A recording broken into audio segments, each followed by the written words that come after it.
Hello students, कल हम लोग पढ़े थे अबाउट सॉफ्टवेयर। उसके फर्स्ट टाइप के बारे में जाने थे, एप्लीकेशन सॉफ्टवेयर के बारे में जाने थे। और आज जानेंगे हम लोग सिस्टम सॉफ्टवेयर। सिस्टम सॉफ्टवेयर होता क्या है?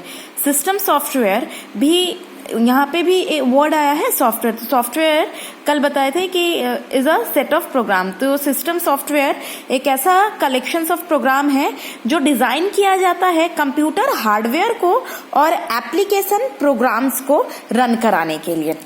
नाम ही यहाँ पे क्लियर है, सिस्टम। एप्लीकेशन सॉफ्टवेयर ऐसा सॉफ्टवेयर होता है जो यूजर्स के यूज के लिए बनाया जाता है, और सिस्टम सॉफ्टवेयर ऐसा सॉफ्टवेयर है जो सिस्टम मतलब computer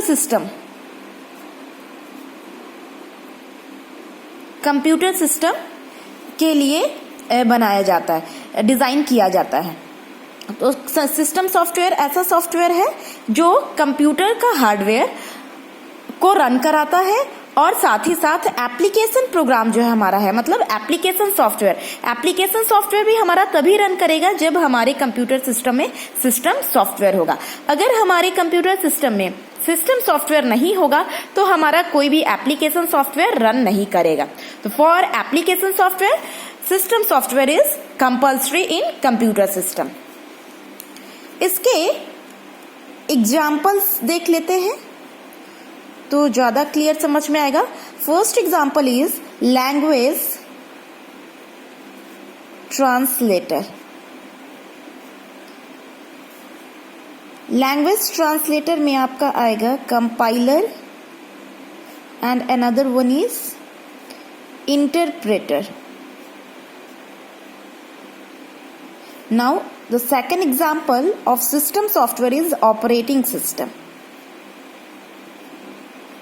operating system, we hear this name. Language translator के बारे में सुने हो ना सुने हो, but we already here this name, operating system.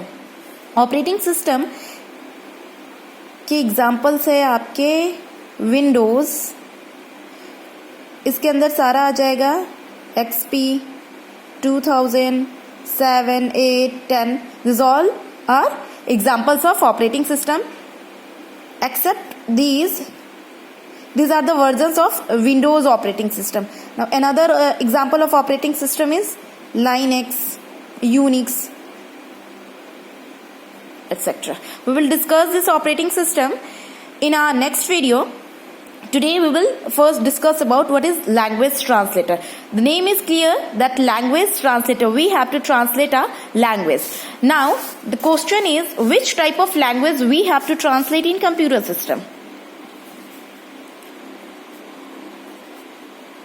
Language translator.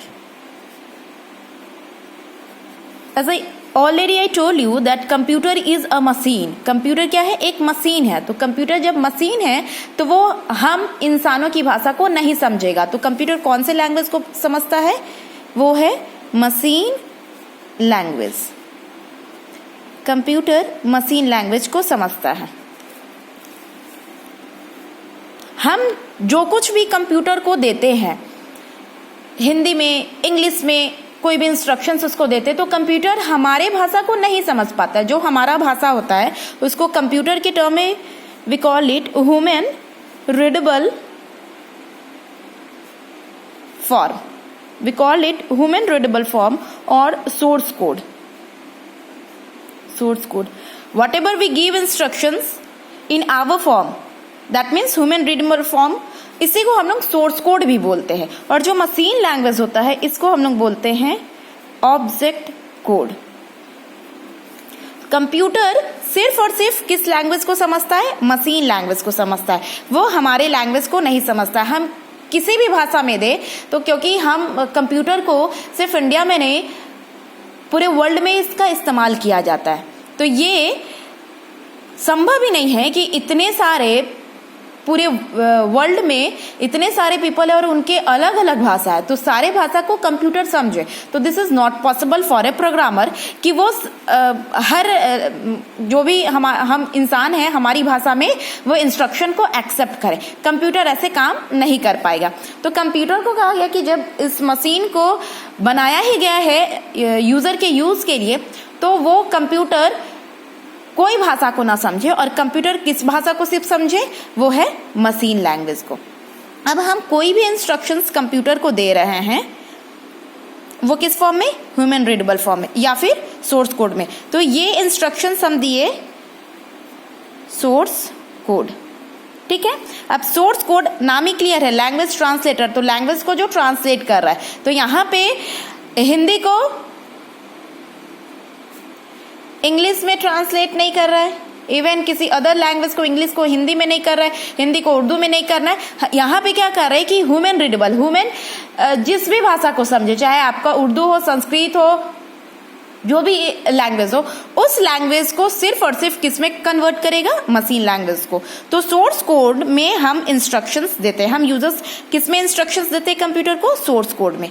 अब सोर्स कोड में हम उसको इंस्ट्रक्शन दिए, इस इंस्ट्रक्शंस को क्योंकि कंप्यूटर नहीं समझ रहा है, तो अब machine language object code, both are same, object code, इसमें हम इसको कन्वर्ट करेंगे, ठीक है। अब इसी में जो भी हमारा प्रोसेसिंग होता है, कंप्यूटर का अगर डायग्राम आपको पता होगा तो क्या काम करता है, कंप्यूटर इनपुट लेता है, process on this input and gives desired output. तो ये जो प्रोसेस वर्ड आया है, ये जो भी प्रोसेसिंग करेगा इस इनपुट पे, वो सारा का सारा कंप्यूटर किस लैंग्वेज में करेगा, मशीन लैंग्वेज में, ऑब्जेक्ट कोड में प्रोसेसिंग करेगा। इवन वो जो आंसर भी देगा, मतलब आउटपुट भी देगा, वो किस फॉर्म में देगा, ऑब्जेक्ट कोड में ही देगा। अब जैसे कंप्यूटर हमारी भाषा को नहीं समझ रहा है, तो हम भी कंप्यूटर की भाषा को नहीं समझेंगे। कंप्यूटर का जो भाषा होता है मशीन, वो सिर्फ 0 और 1 के फॉर्म में समझता है, जिसको हम लोग बोलते हैं बाइनरी डिजिट, सिर्फ और सिर्फ 0-1 क्या भाषा समझता है ये। तो जो प्रोसेसिंग करने के बाद आउटपुट भी डिस्प्ले होता है, वो किस फॉर्म में डिस्प्ले होता है, मशीन लैंग्वेज में। तो हम फिर नहीं समझ पाएंगे, जैसे कंप्यूटर हमारी भाषा नहीं समझ रहा है, तो हम भी कंप्यूटर की भाषा को नहीं समझेंगे। तो अब फिर क्या करेंगे कि इसको फिर मशीन लैंग्वेज को हम फिर किस में कन्वर्ट कर दिए, again we convert it into human readable form और सोर्स कोड। तो ये क्या काम कर रहा है, ये ट्रांसलेट करने का काम कर रहा है, लैंग्वेज को ट्रांसलेट कर रहा है, ह्यूमन रीडेबल को मशीन लैंग्वेज में, और मशीन लैंग्वेज के सारे आंसर्स को वो किस में कन्वर्ट कर रहा है, सोर्स कोड में कन्वर्ट करके यूजर जिस भी लैंग्वेज में उसको इनपुट किया रहेगा उसी में वो आउटपुट डिस्प्ले करेगा। ये है आपका लैंग्वेज ट्रांसलेटर। अब लैंग्वेज ट्रांसलेटर का 2 एग्जाम्पल है, इसमें है, first one is compiler and another one is interpreter. ये दोनों का काम है लैंग्वेज को ट्रांसलेट करने का ही। कंपाइलर को मोस्टली हाई लेवल लैंग्वेजेस में यूज किया जाता है। लैंग्वेजेस यहाँ पे जो कंप्यूटर सिस्टम का लैंग्वेजेस होता है वो आपका है C++, Java, PHP and there are lots of languages used today in computer language. Compiler और इंटरप्रेटर, मोस्टली कंपाइलर को हाई लेवल लैंग्वेजेस में इस्तेमाल किया जाता है। क्यों? क्योंकि कंपाइलर जो भी सोर्स कोड को, ऑब्जेक्ट कोड को कन्वर्ट करता है, वो कंपैरिजन टू इंटरप्रेटर ये फास्ट होता है। Comparison to interpreter. कंपाइलर का क्या काम होता है, अब इसको देखेंगे।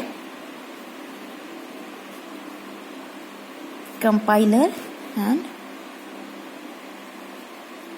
इंटरप्रेटर, एक चीज बड़ी ध्यान से क्लियर कीजिएगा, दोनों लैंग्वेज ट्रांसलेटर है, लेकिन दोनों में सिर्फ डिफरेंस क्या है कि कंपाइलर क्या करता है, जो भी हम इंस्ट्रक्शंस कंप्यूटर को देते हैं, मान लीजिए 10 लाइंस का कोई हमारा एक प्रोग्राम है, यहाँ पे जो इंस्ट्रक्शंस कंटेन करके रखा है। तो जितना इंस्ट्रक्शंस है ये सारे का सारा 10 लाइन को एट अ टाइम रीड करता है और एट अ टाइम कन्वर्ट करता है किसमें, ऑब्जेक्ट कोड को। और इंटरप्रेटर का काम होता है कि line by line at a time, और इंटरप्रेटर का काम होता है कि फर्स्ट लाइन को रीड किया, ठीक है, फर्स्ट लाइन को रीड किया। इसके बाद अगर इस लाइन में कोई एक और चीज, कंपाइलर और इंटरप्रेटर का काम होता है बग को भी चेक करना। बग मतलब कंप्यूटर के टर्म में बग मतलब होता है एरर, एरर को चेक करना। तो जैसे कंपाइलर है ये सारा का सारा एक एक लाइन रीड करते चला गया। अगर कहीं भी सपोज कि लाइन नंबर 3 में कोई एरर आ रहा है तो यहाँ पे मैसेज डिस्प्ले करेगा कि लाइन नंबर 3 में एरर आ रहा है। तो यहाँ पे बगिंग का भी काम कंपाइलर और इंटरप्रेटर करता है। अगर कोई एरर नहीं आता है तो सारा का सारा जो इंस्ट्रक्शंस है उसको कन्वर्ट कर देता है ऑब्जेक्ट कोड में। इंटरप्रेटर क्या काम करता है कि फर्स्ट लाइन को रीड किया, इस लाइन को रीड किया, चेक किया, कोई बग नहीं मिला, कोई एरर नहीं है, तो इस लाइन को अब कन्वर्ट किया किसमें करेगा, ऑब्जेक्ट कोड में।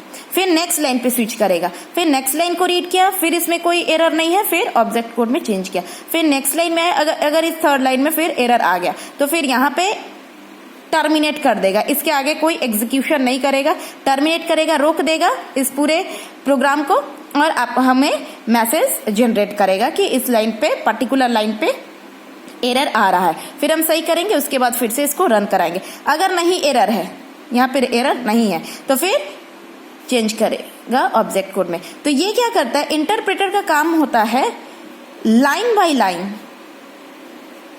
लाइन क्या काम करता है, सोर्स कोड को ऑब्जेक्ट कोड में कन्वर्ट करता है। But compiler will convert all line at a time, एक ही समय में ये सारे लाइन को क्या करता है, सारे इंस्ट्रक्शंस को सोर्स कोड से ऑब्जेक्ट कोड में कन्वर्ट करता है। और इंटरप्रेटर का काम होता है एक एक लाइन को रीड करके, इसलिए इंटरप्रेटर स्लो होता है कंपैरिजन टू कंपाइलर। दोनों का काम होता है लैंग्वेज को ट्रांसलेट करने का सोर्स कोड से ऑब्जेक्ट कोड में। अब डिस्कस करेंगे सिस्टम सॉफ्टवेयर के दूसरे टाइप को, जो है ऑपरेटिंग सिस्टम, उसको नेक्स्ट वीडियो में कवर करेंगे। Thank you.